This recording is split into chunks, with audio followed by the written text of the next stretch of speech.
Wow, colouring kit ஏதுடி? அண்ணே பொங்கலுக்கு கிஃப்டா கொடுத்தாங்கக்கா. எனக்கு ஒண்ணுதான் கொடுத்தாங்க, யாராவது ஒருத்தர் தான் வச்சுக்க முடியும். யாராவது ஒருத்தர் மட்டுமா? எப்படி டிசைட் பண்றது? நம்ம வேணுமா சீட் குடி போகலாம்.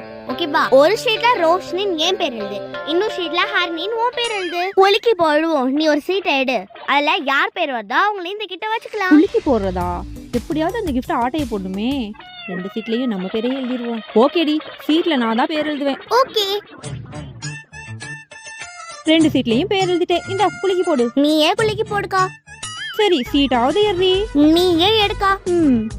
ஏண்டி கைய பிடிச்சிட்ட? இந்த சீட்டை நான் பிரிச்சு பாக்குறேன். பாரு பாரு, என் பேர் தான் இருக்க போகுது. ஏண்டி பேரை படிக்காம சீட்டை தூக்கி போட்ட? இந்த ஷீட்ல உன் பேர் இருந்தா தூக்கி போட்ட ஷீட்ல என் பேர் இருக்கும். நீயே பிரிச்சு பாரு. என்ன பேர் இருக்கு? ஹரிணி. என் பேர் இருக்கு. தூக்கி போட்டதுல என் பேர் இருக்கும். அப்ப இது கிஃப்ட் எனக்கு தான்.